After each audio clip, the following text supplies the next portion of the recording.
is my pleasure to welcome you to our final fireside chat of this semester, the business of franchising.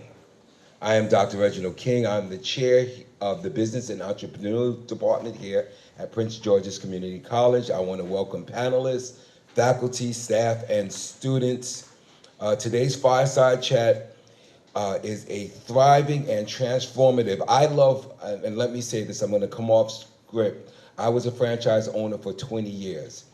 Best 20 of my life. I owned 3 Subways and I owned a commercial cleaning company, and I loved every minute of it. So I want most of you to lean in, because it is possible to do school, own your own business, have a family, and have a good life. So, we're going to talk about franchising and franchise ownership. Now, according to the International Franchise Association, only about 30% of franchises are minority-owned nationwide, with Black ownership representing approximately 8%. So we're looking to change that. This event is designed to unpack the real-world experiences, strategies, and challenges faced by franchise professionals, and to inspire the next generation. It is my distinct honor to introduce our distinguished guest for today's panel, Mr. David Smith, Director of Diversity Programs at the International Franchise Association. Let's give him a hand. Ms. Toya Evans, a dynamic and seasoned franchisee who has successfully built a franchise empire in the food and hospitality sector. Let's give her a hand. And finally, Ms. Alesha Magby, another accomplished franchisee known for blending operational excellence with an unwavering commitment to customer service. Yes, let's give her a hand. We are also grateful to have Dr. Kathy Yorkshire serving as today's moderator. She has carried us through this entire semester, only missing one, which I had to do. But thank you, Dr. Yorkshire. Before we begin, I want to take a moment to acknowledge my interns, the volunteers, our camera, and all that have made these events possible through the semester. Your dedication is appreciated and it is noticed. I encourage everyone in the audience, students, faculty, and guests, to engage actively. I want all of you to ask questions. While they are here, they will answer any questions that you have about business, about franchising. So I want everyone to lean in. Thank you for coming again. And without further ado, I will turn the program over to Dr. Kathy Yorkshire to begin today's fireside chat. All right. So I don't know, how many of you all have been to one of our fireside chats before? Okay, so you know how it goes and the flow of our chats. For those of you who don't know, typically we will just have a conversation. I have some questions to ask them, and then probably at around 11:45-ish, I will close out my questions, and then we'll open the floor to all of you. And when you, so write down your questions, or, keep them at the top of mind. So when it's your time, you can walk up here to the microphone and ask your questions. And perhaps afterwards, if our guests have a few minutes to stay around, if you want to ask something directly to them one-on-one, you may be able to do so, okay? All right, so we're going to get started. So my first question is for both of you, and it's what motivated you to become franchise owners? And maybe you may want to start with just a brief intro, story, journey of how maybe you got to this point. I'll start first. My name is Toya Evans, and I'm in business with my 2 daughters, Chanel Grant. Chanel is here today, raise your hand. Her sister Lauren, who lives in Michigan. And I spent over 30 years in technology. I directed product teams to build software. So a lot of things you use today, I like to say, if it's bigger, faster, no spam in your mailbox, I probably had something to do with it. But probably actually 10 years ago today, it is our 10-year anniversary for Healthy Living Ventures. We started talking probably in that February or March of 2015 that my job was just a lot because I'm really close with my daughters. We text all day long, talk on the phone all day long. You talk to one, you talk to all of us because we're usually on a three-way.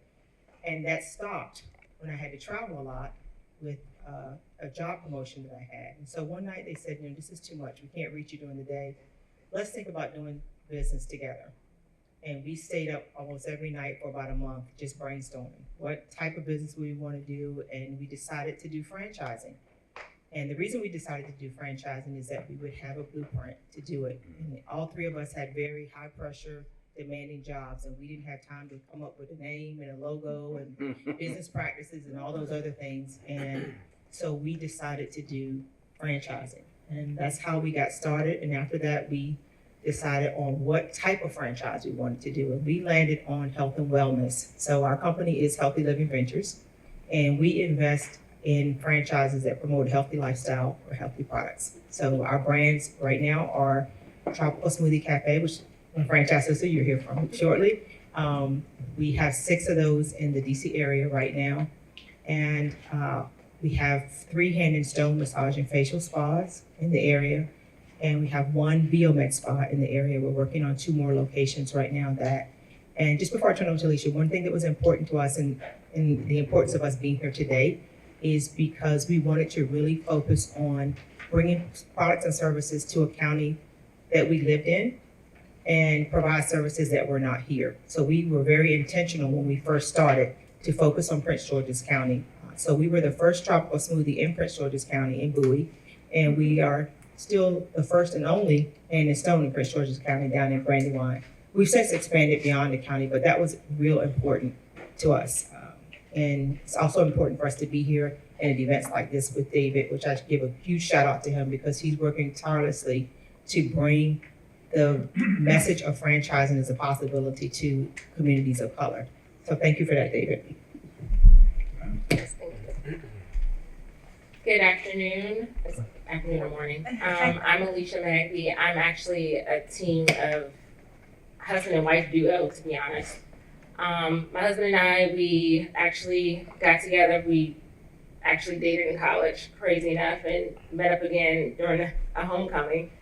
And we wanted to, we had the background of business. I had an IT contracting company. And I always had that business mindset. He did as well. I also have a mindset too of betting on yourself, and you'll hear that throughout this course of the Fire Chat. And we just wanted to bet on ourselves, to be honest with you. Tropical Smoothie was something that came in, opened in our neighborhood. Actually, it was a toy store, and I'll talk about that a little bit more. And we went there on dates on Saturday mornings. And I think at that time too, it was an opportunity to franchise. I think I went on a website and it was an opportunity to say, I think the opportunity was like, if you want to franchise, click here. And we clicked there. And then look at us now. We are 4 stores in of Tropical Smoothie. We have a Phoenix Lawn Suites in Gaithersburg. I was just telling Toya today, we signed a Jersey Mike's franchise and an Einstein Bagels franchise for Prince George's County. All this month. So all this month. She's busy. But business has always been something I knew that I wanted to do. But I also wanted to be, a hope for the people, younger people, to be honest with you. Just for them to see that we're an example, a light. Anything that we can do, I always tell them that they can do. So it's not about really opening, it's more about being an example to these young adults, especially right now in a time where there's a lot of entrepreneurs, and you can do that. This is the best climate to be an entrepreneur. So that's my story. But everything that Toya was saying was right, especially about Prince George's County. This is definitely a great county to open any business and thrive at. So I'm happy we started here in this county. Oh, thank you so much. And I know you mentioned, being an inspiration and an encouragement to the younger folks, but even to us older folks as well. I'm encouraged and inspired. All right, David. So as the Director of Diversity Programs, tell us a bit about what you do and how your work kind of meets the potential franchisees and how it goes from there. Yeah, excuse me. Yes, thank you for having us as well. So yes, I work at the International Franchise Association. We're a 60-year-old trade association based in Washington, D.C., and our mission is to protect, enhance, and promote franchising. My role specifically sits within the IFA Foundation, where we focus primarily on that promotion aspect of franchising. The Diversity Institute is made up of 3 affinity group councils. So we have a Black Franchise Leadership Council, which Toya is the chair of. We're really excited about her tenure this year. We have our Hispanic Latino Franchise Leadership Council, and we have our Pride Franchise Leadership Council, which represents the LGBTQ community. And all of those are made up of IFA members who have volunteered to help amplify and spread the messaging about franchising to diverse communities. And so we have a variety of programs, whether they be in person or virtual, where we're taking this message about franchising to these various communities in events like this, or whether they be webinars. We have our signature program is our Franchise Ascension Initiative, which is a 6-month training program for prospective franchisees that want to get started quickly in the franchise industry. We give them education, resources, access to a one-on-one mentor, bring them to 3 signature events that IFA hosts with the intention of helping them springboard a career in franchising. There's a lot of details I can go into about each of those programs, but essentially we're here to promote franchising to diverse audiences and bring more folks into the community. All right, thank you. So during the process of someone wanting to start a franchise, after they click the button to learn more and to get started, do they then meet you right after that? Well, they don't have to. They can seek us out before or after that. Typically, when they click franchise, they'll hear from that brand directly. Okay. But if they're seeking support along their journey, IFA is here to be that education and mentorship support. Okay. All right, thank you. All right, Ms. Toya. So tell us about some challenges that you faced in the beginning, in the early days when you started any of the franchises, and how you were able to navigate some of those challenges.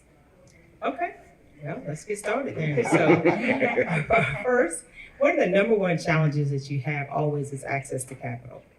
And so for my daughters and I, when we got started, we kind of, once we knew we were going to land on the tropical smoothie, we figured out like how much money we would need to have. So my daughter was still living in the basement with me and banking money, which I made her do when she got out of college. I'm like, if you're going to stay here for cheap rent, you've got to pay all your student loans off and you got to make money. So she had plenty of money banked up and loans paid off. And so we knew that each one of us would be equal partners. So we had our money together for our equity portion, and what that really means is how much the bank wants to see you put in. And then we went out to do financing. The number one challenge we had at the time, one was none of us had worked in a restaurant before. So I think Chanel and I had done retail in college or whatever. Lauren worked for about a week in a coffee shop, and that was it. So, so now when you're talking to banks, well, what kind of experience do you have? 2 technology people and a pharmaceutical rep to run a smoothie shop. So that was problematic initially. Let's see, we ran into issues with landlords wanting husbands to sign off as guarantors on our lease, and they were not partners in the business. We ran into banks who said no. In fact, we have this file, probably about 7 to 8 banks that said no. One of them, who's in this county, said a smoothie shop would never work. We have a lot of them in this county. So it was that. So what I like to say to people is that just because you get 1 or 2 no's doesn't mean you can't do it. And so I say this to our staff all the time too. If we would have stopped at the first or the second no, I wouldn't even be having this conversation with you. And so now fast forward 10 years, we have 10 open locations and we're working on 2 more. And that all started with not taking no the first time. And then but we have the same challenges kind of every time we go around. Everything I just talked about, financing, staffing, we're in a different job climate now than we were 10 years ago, very different job market. So all of those are still things that you run into, but when you persevere and you know what you're wanting, as Alesha said, you're betting on yourself. We like to say amongst ourselves, it's time to make some lemonade, meaning no matter what lemons come your way, it's time to make lemonade out of it, and it's going to taste good. So that's what I would say about it. Thank you. Alesha. Like Toya said, the only challenge that I can really talk about is the access to capital. We did a lot of research about franchising for a good year. So we knew just about franchising in general, but when it was time for financing, we literally saved every single penny. And also, which is important, is we made sure our credit was really good. Because first, we're African Americans, and they don't think our credit's good. So we wanted to make sure our credit was outstanding. So that took about a good year, especially with student loans and things of that manner. We sold a lot of things. I sold good bags, shoes. But the purpose was greater. Yes. The purpose was greater. And so just that challenge of just getting that money together, a large sum of money together, was the biggest thing. And, we were humbled by it. We had our goals at the very end. And a lot of banks did say no. But we had the one that said yes. And now look where we are. So that's one thing. Let's clap for that. So I don't know what you all gleaned from their responses, but I gleaned perseverance, right? Patience, humility. Okay. Since you have the mic, you can answer this one. What specific support and resources from any of the franchisors that you may want to talk about did you get during your process of onboarding? So I think with Tropical Smoothie itself, I have been blessed to be part of this franchise program. They literally handheld me from the beginning to the end. Spoiled me, to be honest with you, where I don't personally think there's other brands like it. After going into business with other franchise brands.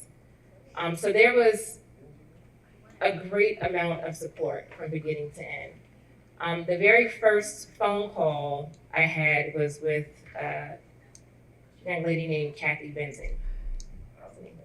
Yep. And she was outstanding. Even to this day, she is encouraging us and she's rooting for us to this day. And she has retired. So just the brand itself gave us a lot of support, still does. So just being, for us, just young and inexperienced, and it was a great opportunity. I'm very blessed to be part of the Tropical Smoothie brand, and it has taught me a lot. One other thing that the support has given, the amount of support is I was able to meet Toya and other franchisees in the brand too.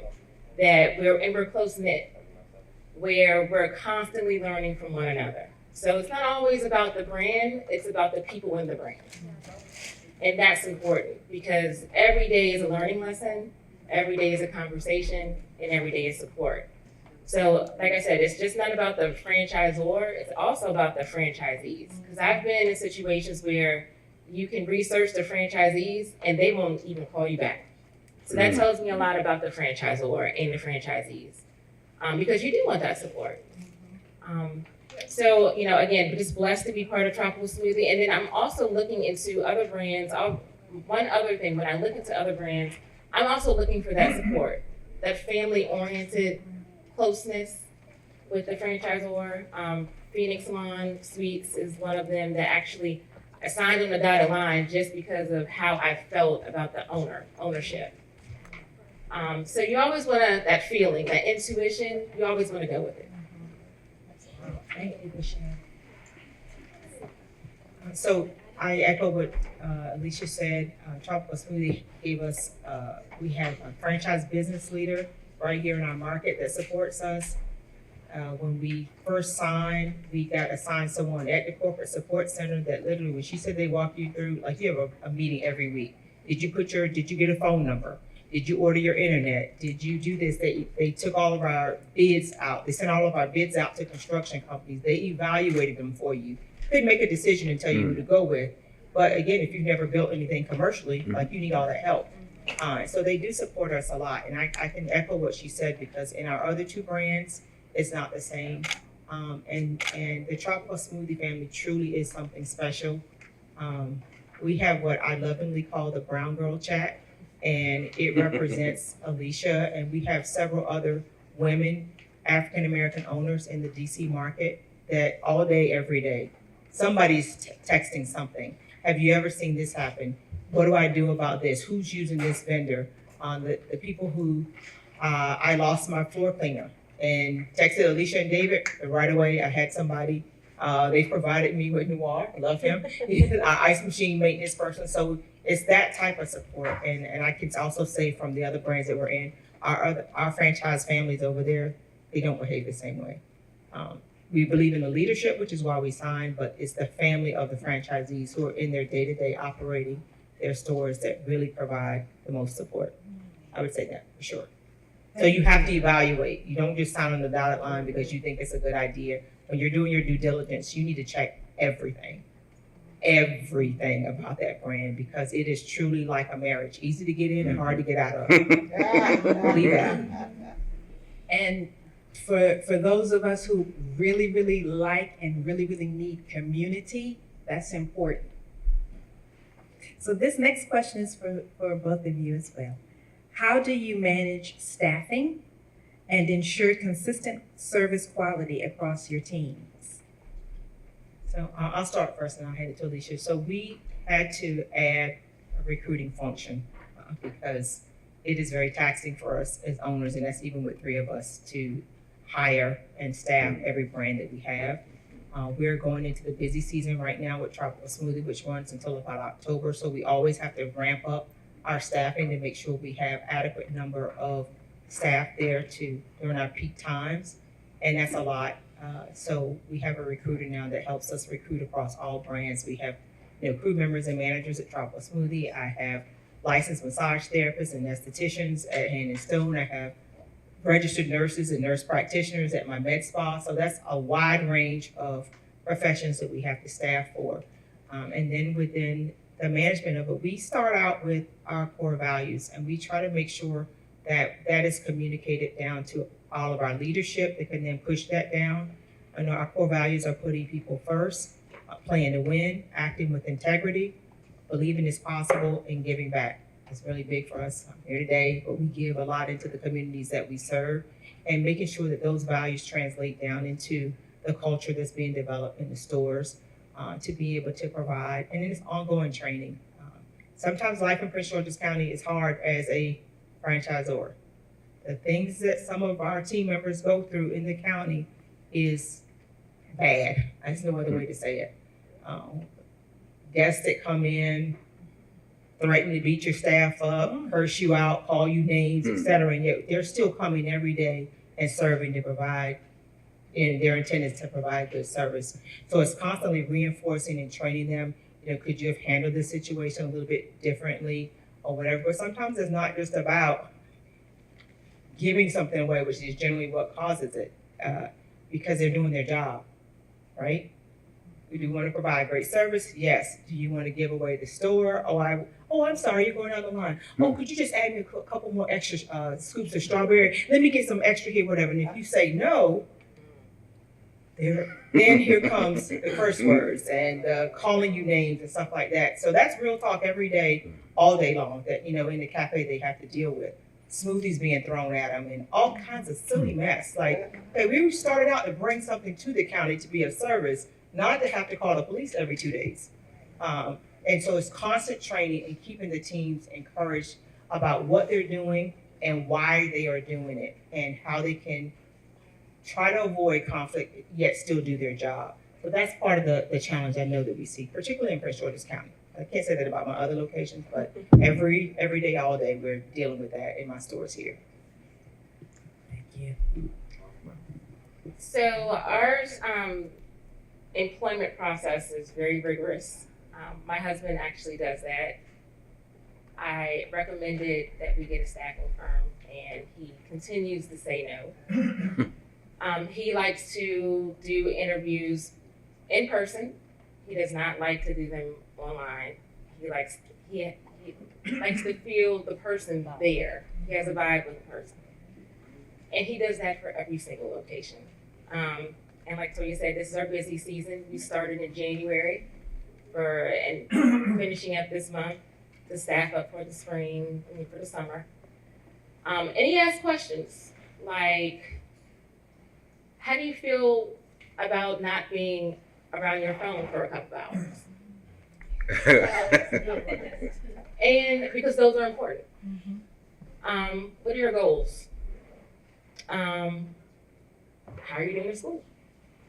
He likes to know about the person in general. And I would say that our turnover rate, it's not very high, to be honest with you. It's turnover. But I think for us, he has a very good intuition about staff members and just people in general, where I'm not part of that process. I just do the background. But it's been helpful for us because we're able to take those same individuals and have them have other opportunities within the business. So our district manager started off as a crew member, the shift leader, now district manager. So that everyone's able to go up the ladder. And I think for us too, we really do probably care about the staff more than they care about us. Like, we do care about what grades they have. We do care about what their ambitions are. We care about, okay, why is your phone off? I can't pay. Okay, we're just going to have to give you that advance for you to pay your phone bill. Because we honestly really do care.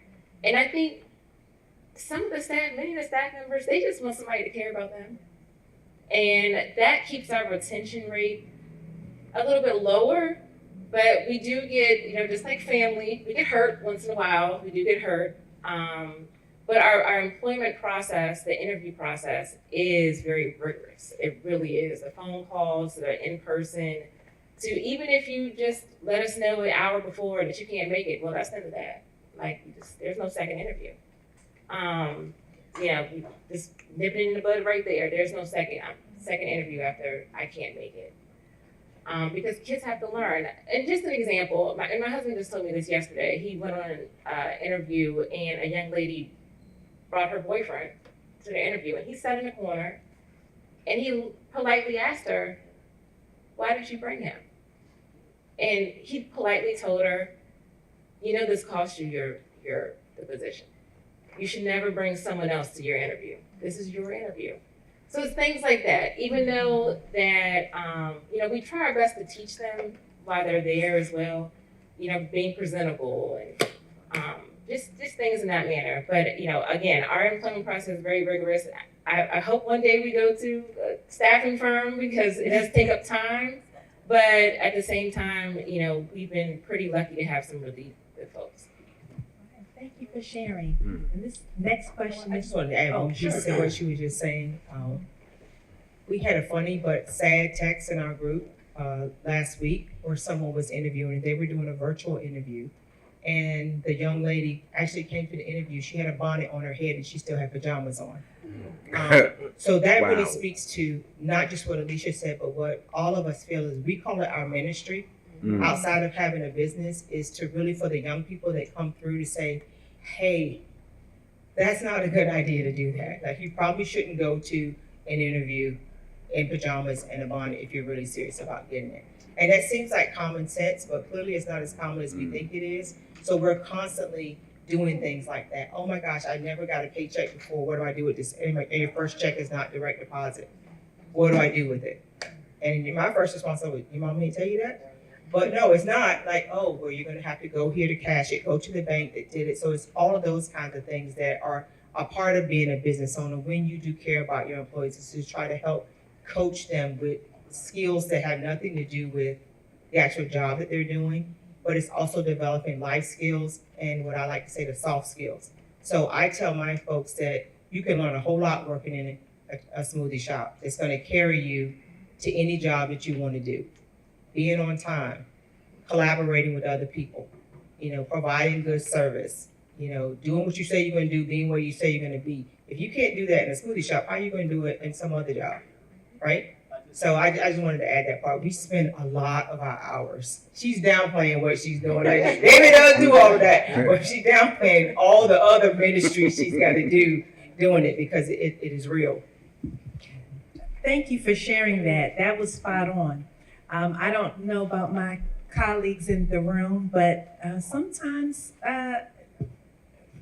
when we're teaching virtual classes, remote classes, and even in person, we'll see bonnets and pajamas and things of that nature. And, when we say, that's not appropriate, it's not just to give our students a hard time, but the soft skills, right? That transcend wherever you are. And Toya just confirmed that. We're here to teach, but we also care about you, and we're going to let you know when no, that's not going to work, and these are the reasons why. Okay. All right, David, what are some of the biggest barriers you've seen for underrepresented groups entering franchise ownership, and how have those barriers been resolved or addressed to ensure success? Great question. I think my entire professional career, I've been advocating for minority business ownership, whether it be my tenure at the U.S. Black Chamber of Commerce or the National Association of Investment Companies, or now here at IFA. And the common barrier that's already been mentioned is always access to capital. That's number one. And so we're creating programs, and we're partnering with banks and lending institutions to meet entrepreneurs where they are. We're learning that, some may not be looking to scale to such a size of, $1 million plus loan. Some may only need a $50,000 loan to get started. And so we're working with CDFIs. There are plenty of really good CDFIs in the area, community development financial institutions, that are working with entrepreneurs to scale up their businesses from the beginning. And then also, though, we found that just access to information and networks is kind of another barrier that minority communities are facing. They're just not really in the rooms to learn about the deals or to learn about the new business opportunities.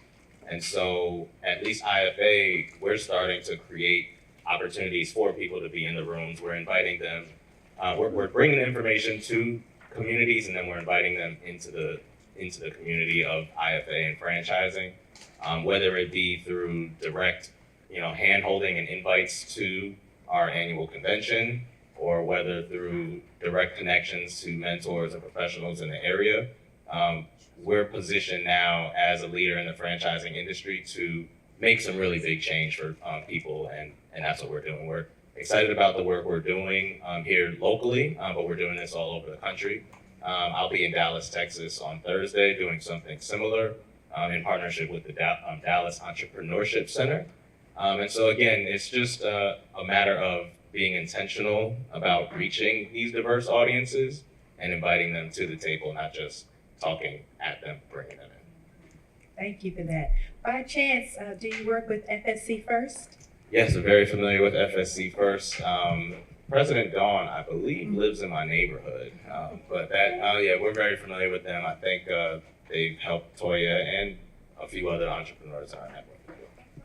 Good to know. Good to know. Thank you. All right, so I have one more question. For those of you in the room who are at the ready, just be prepared to walk on up. All right, my last question for you both.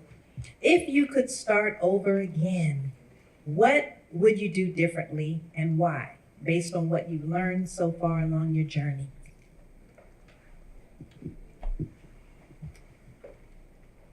My answer is nothing. I wouldn't do anything over again. I think the journey that I had from, the initial phone call from Tropical Smoothie that we made, the research that I did for about a year or so, the savings, the people that I've met.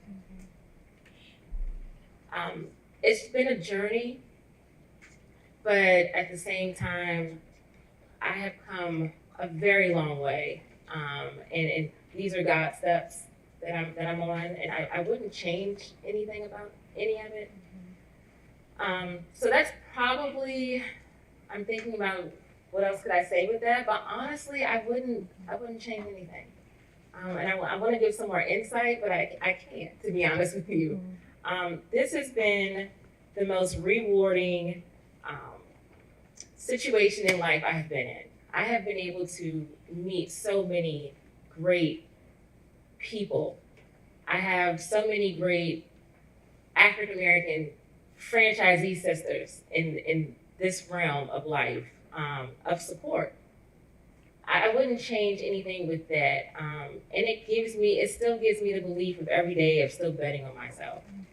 So in that manner, I wouldn't change anything. I say like ditto. I wanted to give a shout out though, because we do have another one of our franchise sisters in the back, Nicole Drake. Raise your hand, girl. She is also a multi-unit, multi-brand franchisee. So now you have 3 folks in the room right now. We all are in Tropical Smoothie together, but we all have been branching out into different areas. But that support system we were talking about, Nicole was one of those. She came out when we opened Louie, her and her husband Dennis. The line was out the door and wrapped around.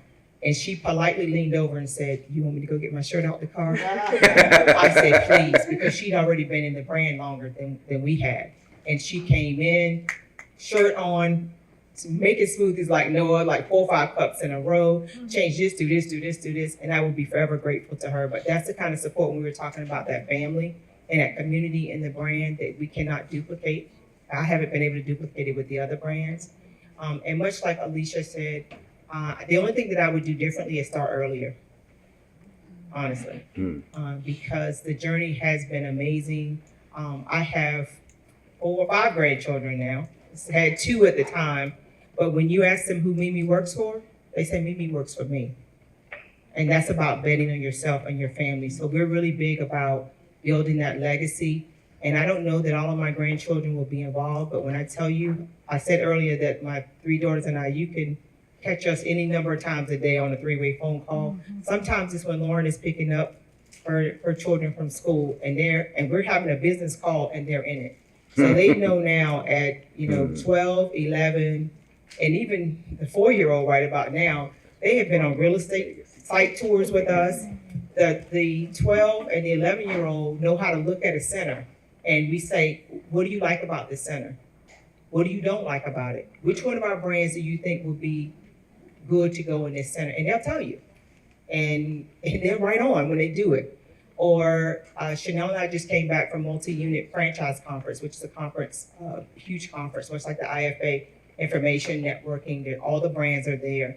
And before I left, I asked my little, we call them the little CEOs, what brands do you think we would add into our portfolio? What would you like us to talk about or get from this conference? The 11-year-old said, I really think we should look at wellness for dogs. So guess what Mimi did?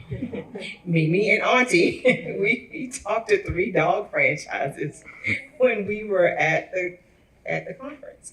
And now I have these young people who now see and they know about franchising in my own family. And she sat in on the call. She sat in on 2 calls with Dogtopia and Sparkle, the 11-year-old, and she's asking them questions. So would I do anything different? Absolutely not, except start earlier. Thank you. I did not know there were franchises.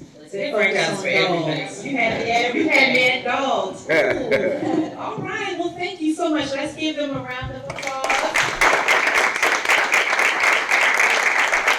So now, we're turning the questions over to you all. Who will be first? I'm gonna be first. All right. No, so that you could come up. This is just for David. Quick question, I just wanted to know, and I think it would be good for us to know, when we start talking about franchises, how many franchises does the IFA represent? And let's talk about price-wise, whether I want to open up a franchise for $20,000 versus a franchise for $2 million. So just give us an idea of just a broad stroke of how many franchises you represent.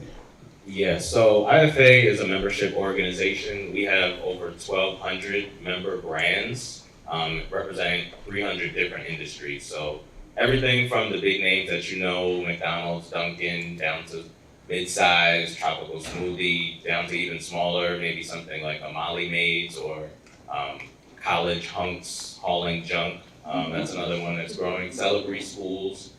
So really, any industry that you can think of, there's likely a business in there that's franchising. Just have to do a little bit of research. One tool that I would recommend is on our website, franchise.org. On the top right, there's a button that says Find a Franchise.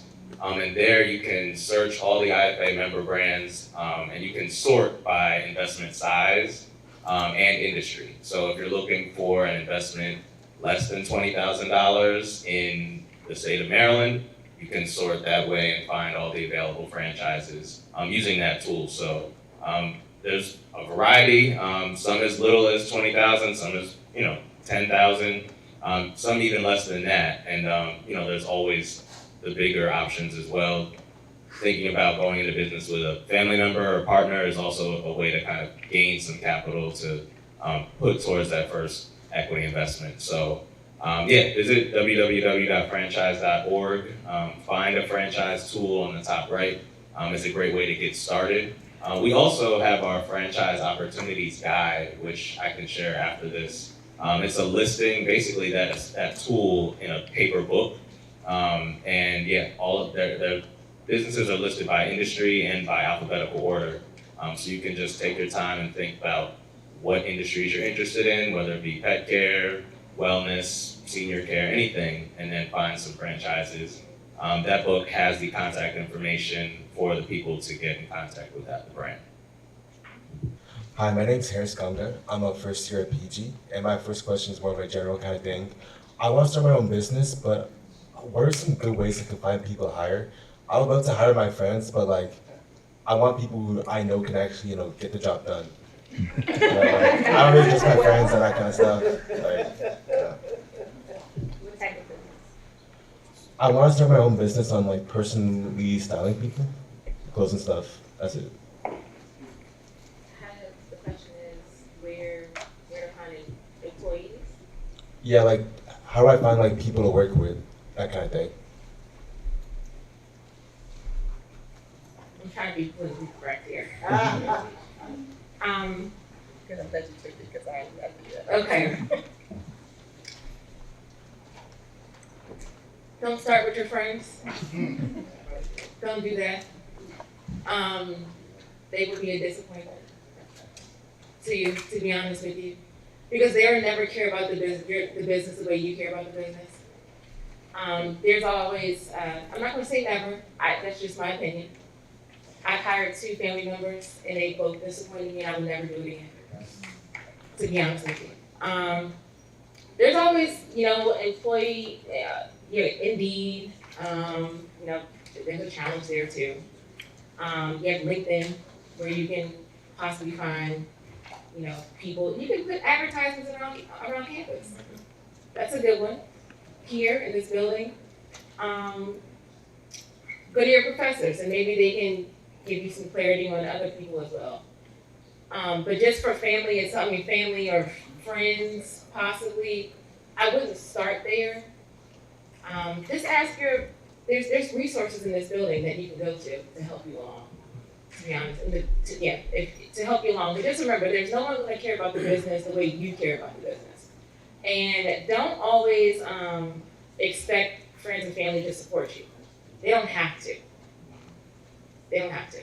As long as you wake up in the morning, you believe in yourself, you bet on yourself, and you know that 100% I'm going to do this, you're going to find the people to help you along with your business. I would also say, start with a job description. What do you want the person to do?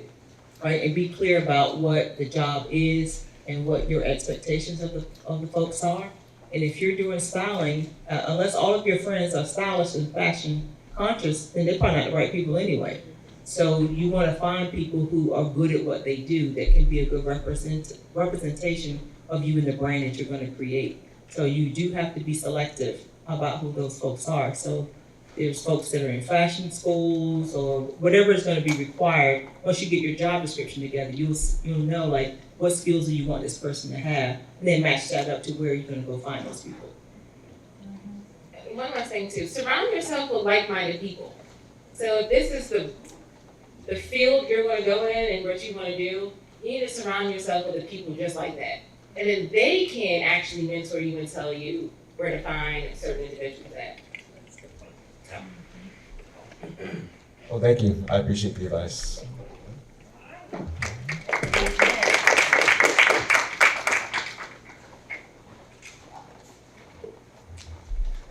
Good morning, ladies and gentlemen. My question is, and I'm a longtime PG County resident, so I've seen franchises come and go. Some franchises were well-known national franchises. When do you know, or how do you measure the dynamics of if you're expanding your franchise too fast or too slow? Because there have been businesses that come in, start out like gangbusters, and in 5 years the whole franchise is closed. Okay, there are other franchises that started out slow but should have advanced a little bit faster and thus basically lost out on how should I say, the honeypot. And then there are franchises that have just been totally mismanaged into the ground. And I think you know what I'm talking about, a certain chicken franchise that was here in Prince George's County that was totally mismanaged into the ground. Where do you, with those three questions in mind, what will be your recommendation to anyone who may start a franchise? When do you know to move fast? When do you know to move slow? And then when you know to really just throw in the towel? That is loaded. I know. I got a lot of questions in there. But I just moderated a panel at Multi-Unit Franchise Conference of growing from 2 to 10 and what kind of things you have. So we talked a lot about whatever we've already talked about here: hiring, staffing, having an infrastructure in place. Those are things that kind of help you know if you're ready to grow. We've also talked about the support system you get from a franchise. Like, not all franchises are created equal. So again, before you sign on the dotted line, make sure you know what you're signing for and what you're going to get in return for that, because it's very important. I know, Dave, if you remember, we did the series last year, and there was someone in the room who she literally was about to pay like $40,000 to a franchise. And I stood up and I was like, in good conscience, I can't tell you to move forward right now. She hadn't done all her due diligence. Like, she's getting ready to write a check to somebody, and she was only going to be like the second or third franchisee. You know, did you really go through that franchise disclosure document to know, you know, can this franchisor even support you? And that's something we haven't even touched on. And that's a whole nother class in itself, just on reading and understanding the franchise disclosure document. But I think that tells a good story about the franchise that you're investing in. Are they even financially capable of helping you to be able to expand? Meaning, do they have the structure at their support center to help you grow, help you evaluate your financials, know if you're on target or not, or what they think the market potential may be.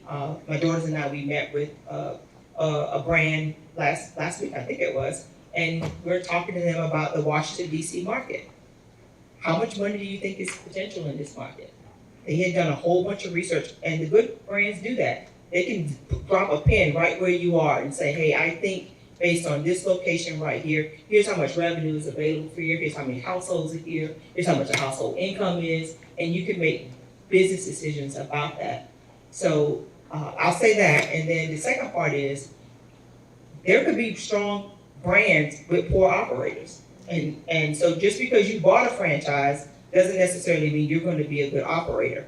And we have a course that we developed online called So You Want to Buy a Franchise. And part of it has a free download. And the free download piece of what we say is, ask yourself, be honest with yourself, are you a good business owner candidate? So that's your first thing. And then there's a series of questions that go along with, are you ready for entrepreneurship?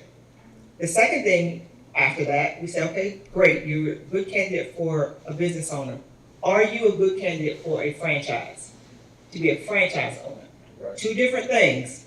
Because if you cannot follow instructions, if you cannot bend, and with the wind sometimes, because things change in the brand, and you don't get to decide that you're gonna do A but not B. If you gotta do A, B, and D in that order, guess what? You're gonna do A, B, and D, or you're gonna be in breach of your franchise agreement.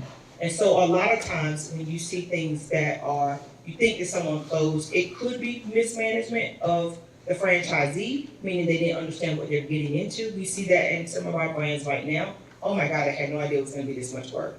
I thought I'd just write a check and business was gonna appear. Not so. And sometimes it could just be the support of the franchisor. I did talk that chain that you're talking about, because I missed them here, and my country ham biscuits. I talked to them. My Chick-fil-A biscuits. Yes, I talked to them. They said that they were working to try to find another operator for this market, but quite honestly, when those 3 closed down here, they lost the real estate. So they still want to come back to the market with a different operator, but the places that we know them to be at are no longer available because the real estate's gone. Because it's a drive-through, and drive-throughs are premium. Right. So they lost that.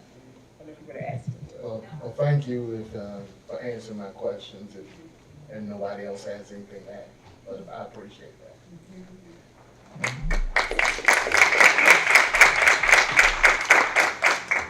So my name is Andrew. My question for you is, out of business marketing, accounting, management, and business administration, where was your main focus when you started to become a franchise? I'll answer this.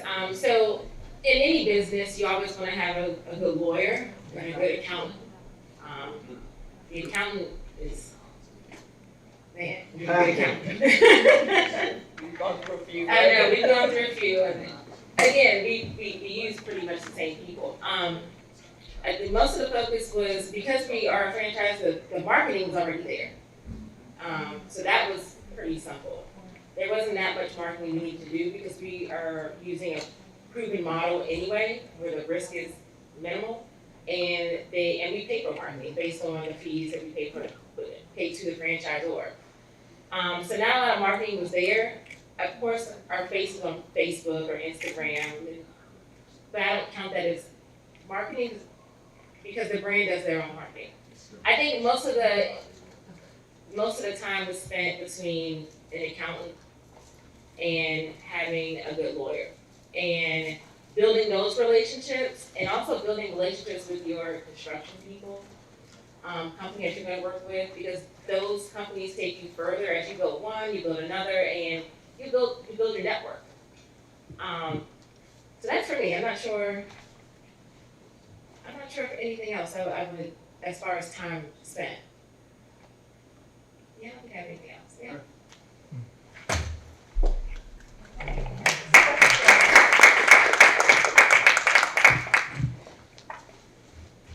Hello, I am Gina Nightingale. I'm a professor here in the Business and Entrepreneurship Department.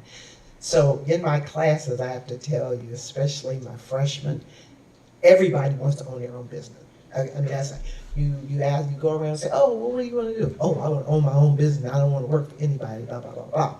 But anyway, so then when we kind of break it down into different pieces, I try to make them aware that it's not as easy as it sounds. Which brings me to Toya, you mentioned when you were talking about your corporate job, you were barely able to spend time with your family, etc., right? And so that was one of the things that, you know what, I want to get out of this life. When you start with your franchise business, what is your time commitment? Are you working, 12, 15 hours, which sometimes 24 with independent ownership? That's one question. And the other question is, in terms of your salary for yourself, okay, you walk away from a corporate job and you start a franchise.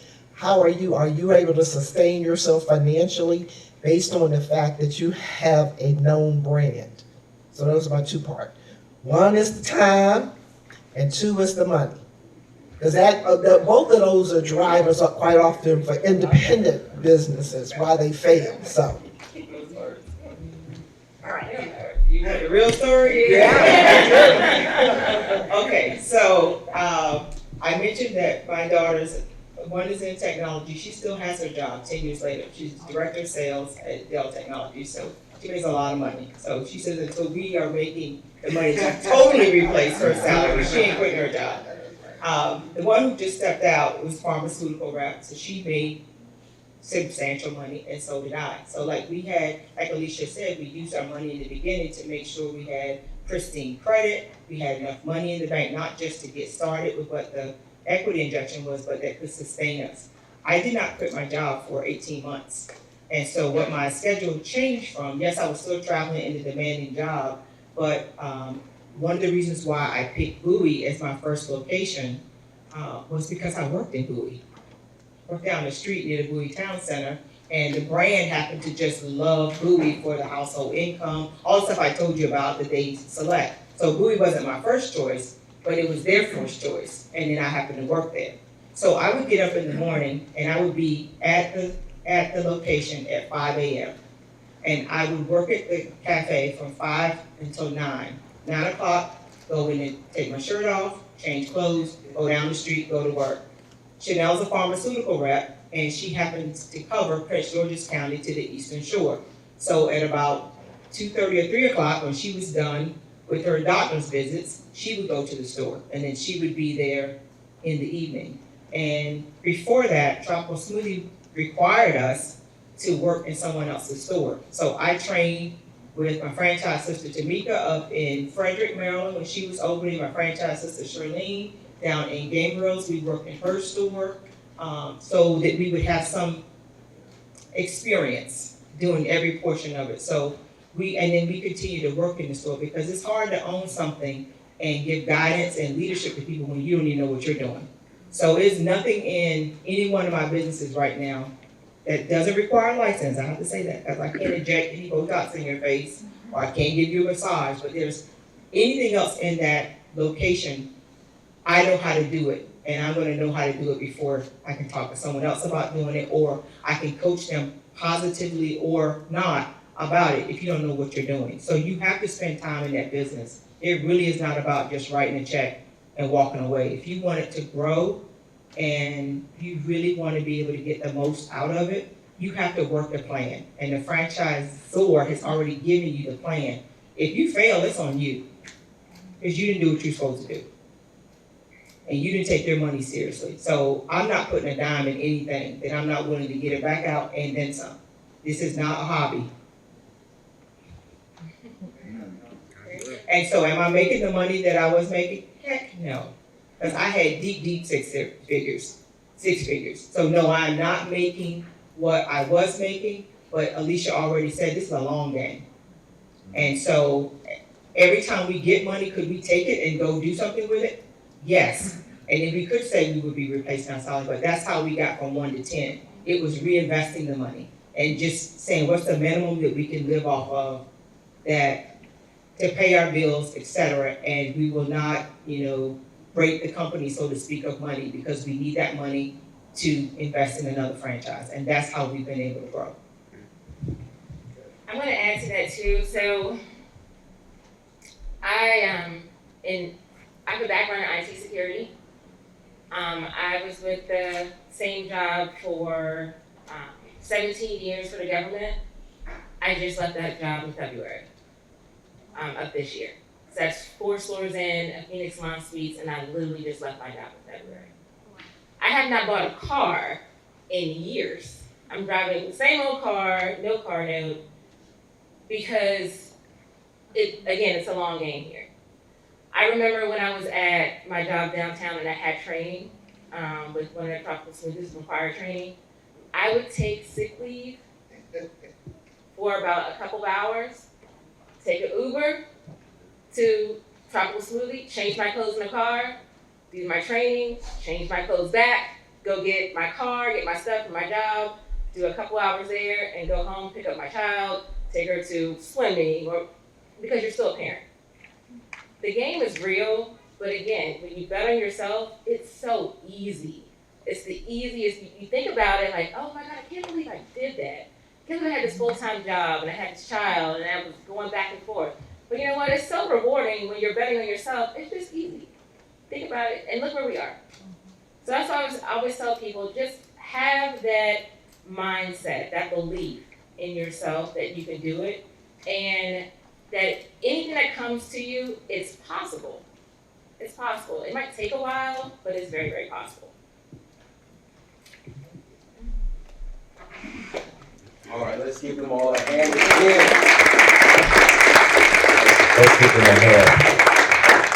Thank you for coming out. We really, really enjoyed this. This is only part 1. We're going to do this again.